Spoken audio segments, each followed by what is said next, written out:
Hello, hello, Aris Collective. Ako po si James from James Tarot PH. Ito po ang inyong weekly reading for January 5 hanggang January 11.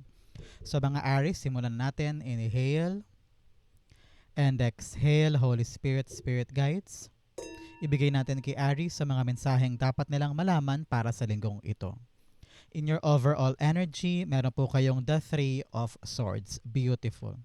In the area of what you need to focus on, the Three of Wands. Wow! Meron kang 3 here telling you meron po kayong namayapang kamag-anak na hanggang ngayon ginagabayan ka pa rin kahit sa kabilang buhay na siya. So, ipagdasal mo siya later o kaya ipagtirik mo ng kandila because they are protecting you kahit na nasa kabilang buhay na sila. Okay? In the area of what you need, you have the Wheel of Fortune. Beautiful.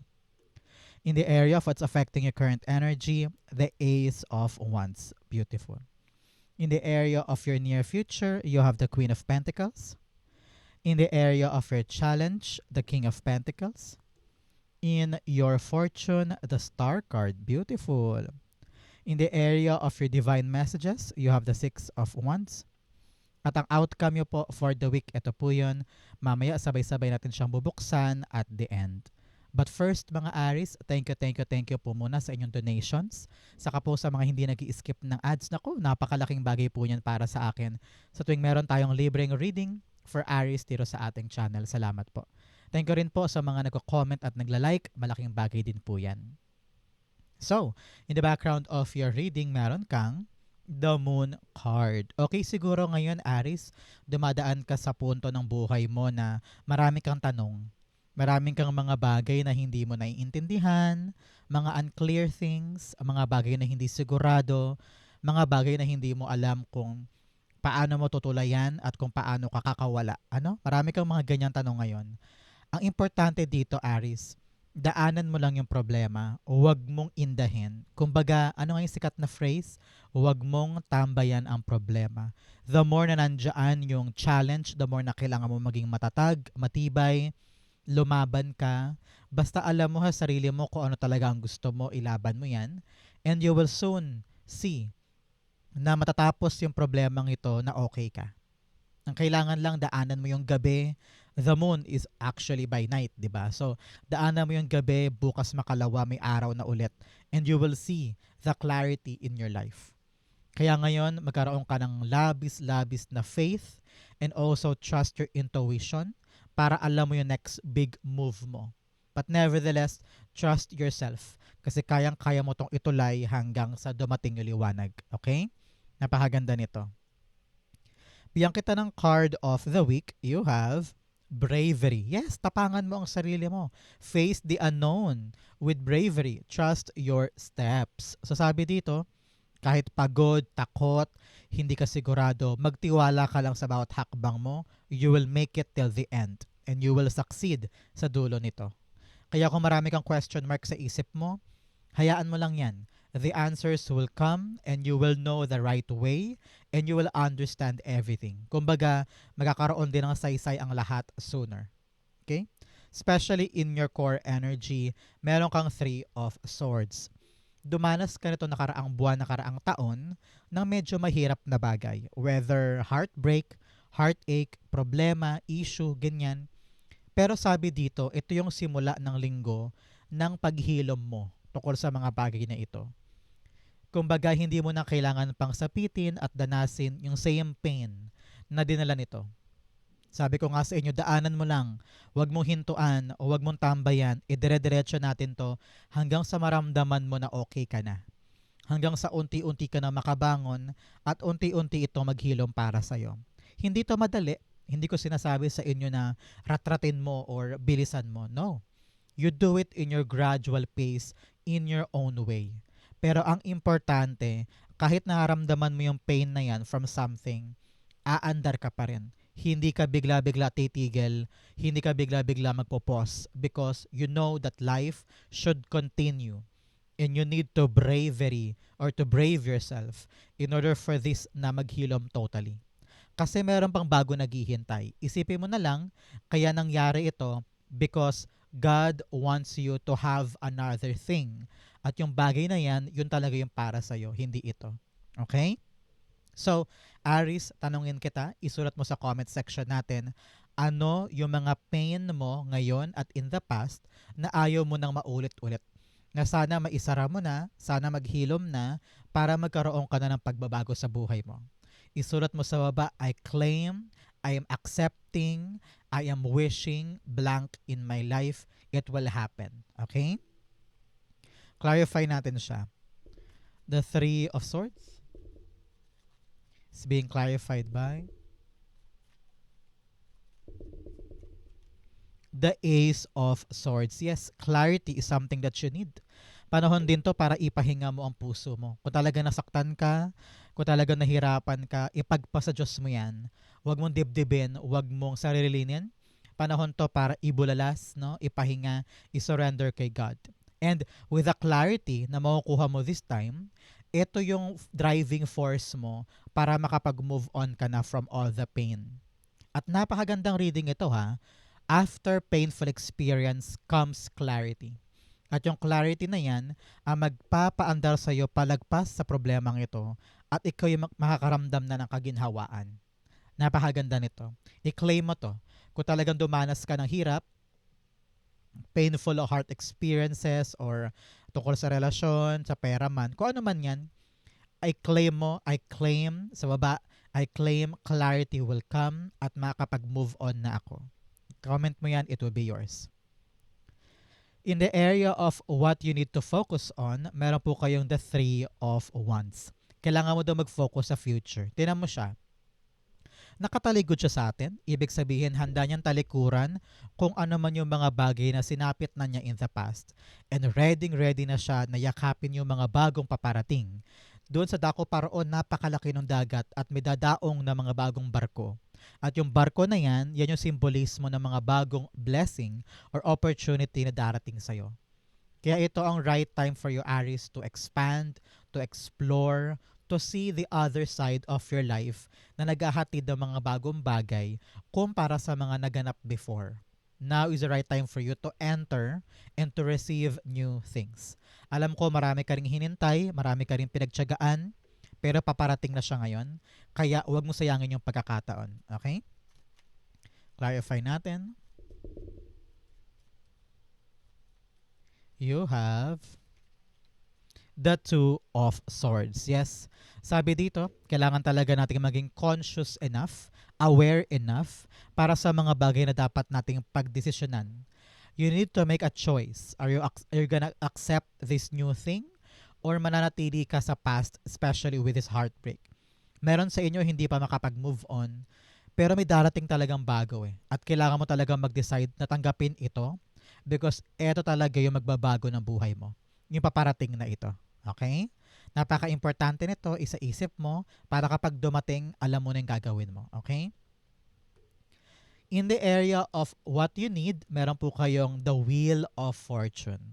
Sabi dito, kailangan mo daw paikutin ang kapalaran mo for the better. Paano natin gagawin yun? You need to be active this time. Hindi pwede naghihintay lang tayo. Hindi pwede nakaupo lang tayo dyan at aasa na lang tayo ng saludo or regalong dadalhin sa'yo para gawin mo yung isang bagay. Sometimes, we need to take action on our own lives. Kailangan talaga tayo ikikilos, gagawa, mag-e-effort para yung magandang kapalaran ay papasok sa'yo. Pero huwag kang mag-alala. Kakampi mo ang kapalaran ngayon. Titigan mo tong mabuti, Aries, at i-claim mo to sa baba. The Wheel of Fortune is mine. I-claim mo yan. So sabi dito, may mga bagay na bibilis ngayon. Halimbawa, pumipila ka for a certain job pero ang tagal-tagal mo tawagan, biglang boom, tinawagan ka na. O kaya meron ka mga nakabinbin na papeles or may interview ka, akala mo mahirap pero wow, madali lang pala. Ang kailangan mo lang aksyon kasi workable siya, doable siya in your favor. Kaya importante ngayon yung pagkilos mo. You need to make a move para to'y ma-attract mo in your life. Okay? Very important ito. Clarify natin. The Wheel of Fortune is being clarified by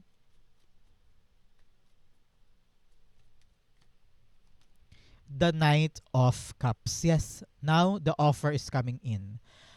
Merong bagong opportunity ako nakikita na maaring dapat mong hakbangan na. Sabi ko nga sa inyo, may darating na bagong bagay na kailangan mo mag-decide kung papapasukin mo ba siya sa buhay mo o hindi. Pero nakita ko dito, this new offer will really enlighten your life. Paangat ka dito at mas bubuti ang lagay mo dyan.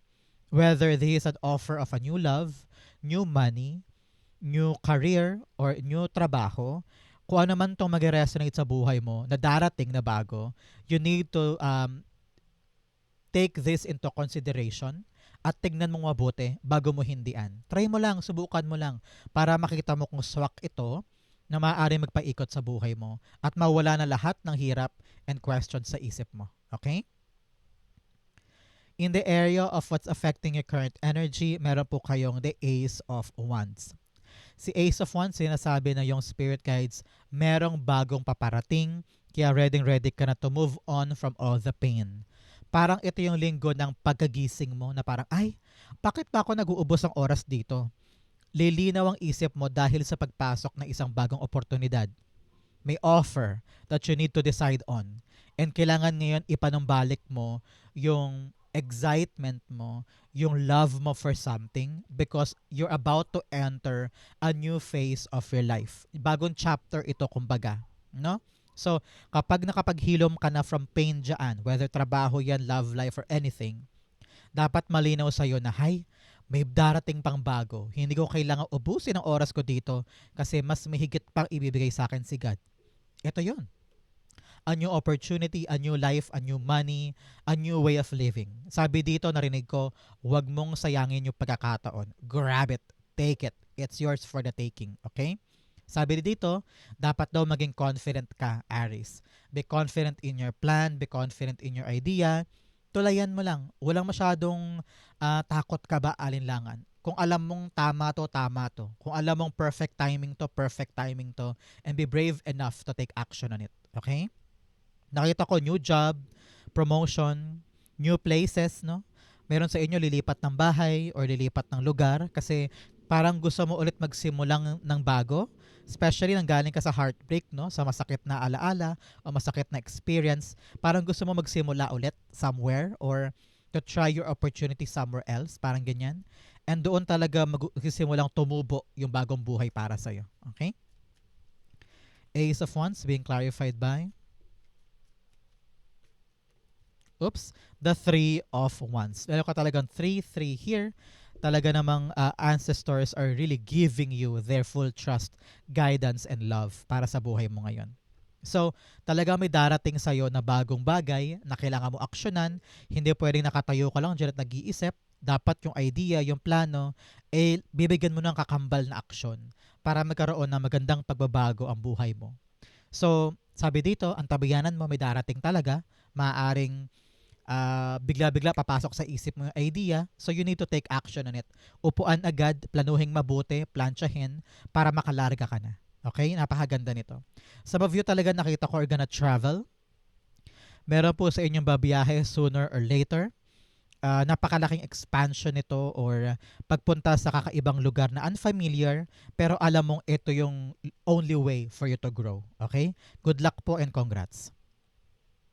In the area of your near future, meron po kayong the Queen of Pentacles. Okay. In the near future, kitang-kita ko dito yung paglago ng iyong finances.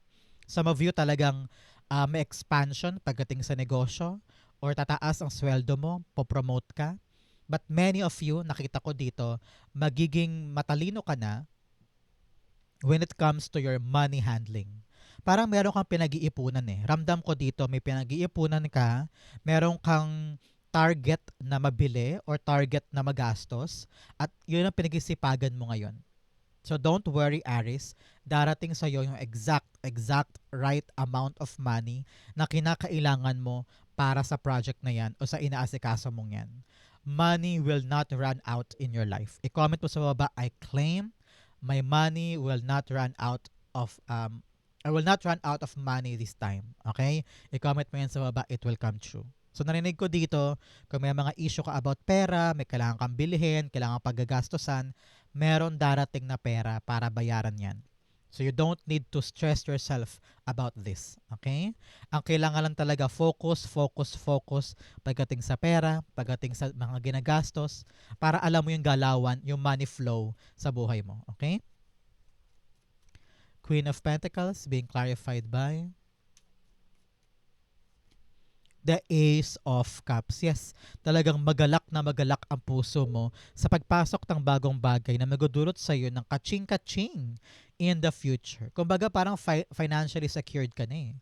At yung mga bagay na pinapaikot mo, naliligayahan ka sa nangyayari. So, some of you dito, you're using your heart, your passion para ito'y lumago. Sabi niya, mahalin mo daw yung ginagawa mo. Di ko alam kung anong ginagawa yung maaaring trabaho, career, or project. Kapag daw minahal mo yan at nilaan mo yung buong puso mo, tutubo ito ng malaki, mabilis, mayabong, at never-ending para sa'yo. Kaya importante ngayon, Aries, to put your love into your work para bumalik sa'yo yung magandang bunga. Okay? In your challenge, meron kang soul mirrors and defensive. Sabi dito, tama na yung pagiging defensive mo sa mga bagay-bagay. Ang dami dayo mong excuse. Ang dami dayo mong rason para makalayo ka or para makaiwas ka sa isang bagay. Pero panahon na daw para harapin. Your soul mirrors mo. Kung ano yung pinapakita mo sa ibang tao, yun din ang ibabalik nila sa'yo. Kaya kung nagsisinungaling ka sa harapan nila, ay nako, magsisinungaling din sila sa'yo. Kung gusto mo magkaroon ng magandang outcome yung buhay mo, kailangan talaga nagre-reflect yan sa kilos mo. Okay? Kung gusto mong yumaman, we need to make a move para maganap yon.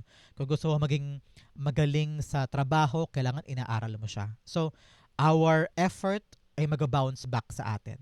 Okay? Importante yan. In your challenge, meron po kayong the King of Pentacles. Si King of Pentacles, sinasabi dito na panahon na to, Aries, para maging sigurado tayo sa ating ginagawa. Hindi pwedeng bara-bara, hindi pwedeng hindi tayo sure. Dapat sigurado. Bago tayo lumaban, bago tayo sumugod, dapat meron tayong pinapanghawakan na bagay to make a point na kung ano man mangyari, okay ka. No? Example, ikaw ay mag-a-apply sa Maynila para sa isang trabaho, dapat na plansya mo muna yung plano bago ka sumugod. Kasi kung halimbawa matanggap ka, paano ka tutulog? Paano yung transportation mo? 'Di ba? Kailangan sigurado 'yun. So sabi dito, kumilos tayo ng huwag patalo, no? We always need to plan ahead before we make a drastic move pagdating sa mga bagay na gusto nating palaguin sa buhay natin. Kasi importante 'yun eh na hindi masayang yung effort mo, hindi masayang yung oras mo, at hindi rin masayang yung pera mo, 'di ba? So ngayon dapat kung mag-gamble tayo sa isang bagay, dapat sinisiguro natin na okay yung ating move, okay? Umuulan po sa labas, isang malaking garantiya para sa ating lahat na uulanin ka talaga ng blessing ngayon time na ito, okay? King of Pentacles, the Ace of Wands. Yes, dalawang beses lumabas yung Ace of Wands. Bale, tatlong aces na to, 1-1-1, you're really on the right direction. Okay? So sabi dito, dapat buo muna sa isip at talagang sigurado ka and you're confident about this move bago mo gawin. Marami kasi sa inyo naaatat napapressure na, kaya kikilos na lang na basta-basta. No, don't do that. Lalo ka lang mahihirapan. Kaya ngayon, bilang paalala sa iyo na yung Spirit Guides Aries, plano muna ng matindi. Isip muna ng matindi bago itayo yan, bago galawan yan, bago actionan yan. Okay? Para walang masayang na effort sa'yo. In your fortune, you have transformation, a fresh new way of living emerges. Yes, nagbabago na yung buhay mo kasi nakawala ka na sa pain. Kumbaga, naghihilom ka na, pabangon ka na, pa-rise up ka na, which is good for you. You also have impasse, reflect, and redirect your energy. Kapag merong isang bagay na talagang dead end na, wala ka na magagawa para isalba pa, move on ka na. Hanap ka na ng ibang ruta, hanap ka na ng ibang paraan to still go with your goal, pero yung bagay na hindi gumagana, bitawan para hindi masayang ang lahat ng oras mo. Okay? Because there are still other ways for you to succeed at yun ang kailangan mong hanapin this time. Okay? In your fortune, meron kang the Star card. Star card's all about you getting your wish this time. Congrats po. hindi ka nawala ng pag-asa. Kumbaga nakabangon ka. After the pain, after the sorrow, kung ito man ay rejection or mga bagay na akala mo hindi ka na makakabangon pa, here, the clarity comes. Malalagpasan mo din yung problema. This Ace of Swords is actually a number or a card of milestone. Talagang nag-breakthrough ka from all the pain. Nakalagpas ka dun. Kaya heto ka, meron kang bagong pag-asa na binibigay sa'yo si God. Continue hoping, continue praying kasi gumagaan na, umaangat ka na. Kung nanggaling ka sa baba, walang ibang place kundi pataas. Kaya wag na wag kang bibitaw ngayon. Ngayon palang gumaganda at bumubuti ang lahat. Kaya kumapit ka, payabungin mo sa puso mo yung tapang mo na yan, yung galing mo na yan, because it will lead you to a better place. Okay? Napakaganda niyan.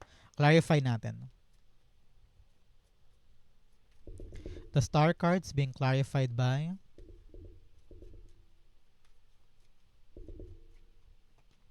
the Two of Cups. Yes, communication with a special someone. Maaring love life ito, no? Kumbaga parang umaangat na yung antas ng inyong pag-uusap o nag-level up na yung inyong relasyon, pwedeng ganyan. But for some po sa iba po sa inyo, nakita ko na kung meron ka mang kontrata, negotiation, agreement, or interview, it will go on in your favor kasi magagawa mo yung kinakailangan at talagang swak na swak siya para sa'yo. Meron kang hinihiling na special someone. Meron kang hinihiling na certain kontrata, agreement, pagkatapos ng isang negosasyon, makakaasa ka that it will go on in your favor. So congrats po. Okay? I-claim mo to, my wish will be granted, and my soulmate energy is here. Things will go on in my favor. I claim it. In your divine messages, meron po kayong emotions are running high. Yes, halo-halo na yung emotion mo dito. Gusto mo na mag-move on, may darating na bago, kailangan mag-decide, kaya nakakatakot, uwi na ako, atras na ako. Pero hindi, teka, kailangan ko yakapin yung bagong darating. Ito lang yung chance ko to be better. May offer na talagang hinihintay ako, anong gagawin ko. Marami kang halo-halong emosyon. Kaya importante ngayon, Aries, maupo, magnilay-nilay, mag-isip para alam mo yung tama mong gagawin. Okay? Another message, a time for healing. Yes, panahon na para maghilom, para makawala ka na sa pain at talaga makapag-move on ka na altogether. Okay? In your divine messages, meron po kayong 6 of Wands. Sabi dito, malapit ka na magtagumpay sa isang bagay. Kaya wag na wag ka na mag-quit. Wag kang hihinto. Maraming mga tao sa paligid mo ang maaaring magpa-down sa'yo, magpahirap sa'yo. Pero ang importante dito, ikaw, yung focus mo, nakatuon lang sa goal. Gagawin mo ang lahat, mapanalo lamang ito. So, huwag ka na makikinig sa mga negative people around you. Huwag ka rin magpapadala sa mga pressure sa paligid mo. Kailangan ikaw ay nakatutok ka sa gusto mong bagay at saka sa kinabukasan mo. Because other people's opinion will never matter para sa'yo. Tantanan mo na yung pagiging people pleaser, pagiging takot sa judgment ng iba. Walang mangyayari sa'yo kung laging nakadepende sa ibang tao yung gagawin mo. You need to believe in yourself, be happy with your journey, at abutin mo yung goal this time. Abutin mo siya with undivided focus. Okay? No distractions. No distractions ang kailangan mo. The 6 of Wands being clarified by you have the High Priestess. Yes, just trust yourself. Alam ng yung spirit guides na marami ka pang bagay na dapat malaman, marami kang question na gusto mong masagot, pero dito sinasabihan talaga tayo ng cards mo na parehong cards ha, Moon card and High Priestess, na wala ka magagawa kahit na hindi mo alam isang bagay. Huwag mong pahirapan ang sarili mo na alamin lahat ng sagot because the answers will come the moment that you need it. Okay? So, wag mong pilitin. Wag mong puwersahin na maintindihan lahat-lahat. Okay lang kahit hindi mo naiintindihan. Okay lang kahit wala ka pang masyadong na-feel or nag-grasp sa mga nangyayari sa buhay mo. Ang importante, lalaban ka pagdating sa mga bagay na alam mong para sa'yo. And trust yourself. Trust your intuition sa bawat desisyon na gagawin mo. Because it will lead you to the right path and to your victory. Okay? Napaka-importante niyan. Ang outcome mo ito, but first bigyan muna kita ng fortune cards. Unang-una, you have Apple, temptation will test you. Yes, meron daw mga mga akit sa'yo na mga temptasyon. Halimbawa, you're focused in a job, pero aakitin ka ni pinsan para uminom. Eh, yung tinatrabaho mo, paano na yan? Sayang, di ba? So, wag kang papadala sa mga temptasyon. Always be disciplined and focus on your success. You have January. O, mga Aries, meron ba kayong special occasion pag Enero? Halimbawa, birthday ni kapatid, birthday ng anak, o kaya anniversary, no? Kung meron po, ibig sabihin, this reading is for you. Pero kung wala naman po, meron daw po kayong milestone sa pagdating ng Enero. Okay? Another message you have, rat. Someone working against you behind your back. Meron daw tao sa buhay mo na iba ang ginagawa niya kapag nakatalikod ka. So be very very careful kung kanino ka nagtitiwala ng mga bagay-bagay tungkol sa'yo. Not everyone na nakangiti sa'yo ay totoong masaya for you. Be careful, okay? You also have Lily, spiritual love. Yes, sabi ko nga sa inyo, with 333 here, telling you talaga na meron kang spiritual or ancestral guidance, mga namayapang kamag-anak na hanggang ngayon ay pinoprotektahan ka at ginagabayan ka. So talagang mamaya, magtirik ka ng kandila, magkaroon ka ng time para ipagdasal sila to give thanks for their protection. Okay? Ang outcome ni Aries for January 5 to 11, the Chariot card. Yes, aabante na tayo. After the pain, after the lugmok, after the sorrow, comes clarity. And this clarity will push you forward para sa mga pagbabagong gusto mo sa buhay mo. Sabi dito, ready ka na for a new challenge, for a new journey. Iiwanan mo na yung mga mapanakit in the past. The universe is protecting you and you are now on to the next level of this journey. Huwag kang matakot magsimula ulit. Huwag kang matakot mag-try ng mga bago kasi maaaring yan talaga ang bigay sa iyo ni God para sa ikakabuti ng buhay mo. Okay? So, take on this new journey, new challenge. Okay? Chariot cards being clarified by you have the Temperance card. Yes, it's working now in your favor. Balancing na ulit ang buhay mo. Kumbaga before, parang hirap na hirap kang pagsabayin, hirap na hirap kang asikasuhin lahat-lahat. Ngayon, dahil meron ka ng iniwan, mga bagay siguro na wala nang saysay sa buhay mo, mga bagay na walang magandang hatid sa'yo, once you let that go, eto ka, na-restored mo yung balance sa buhay mo, at makakaabante ka na forward without that heavy burden. Archangel Michael is here giving you the assurance that everything will be fine. Everything will be fine. And the balance will come back sa buhay mo. Makakalarga ka na happily with excitement and new life is beginning para sa'yo. Okay? So Aries, ito po ang inyong January 5 to 11. Kung nakaresonate po kayo sa kahit ano man dyan, comment nyo lang po sa baba. Babasahin ko po yan. Thank you Holy Spirit, Spirit Guides for the clarity and messages na dapat malaman ng mga mahal kong Aries. Thank you po for watching hanggang dulo Aries ha. I love you. This has been James for James Tarot PH. God bless everybody.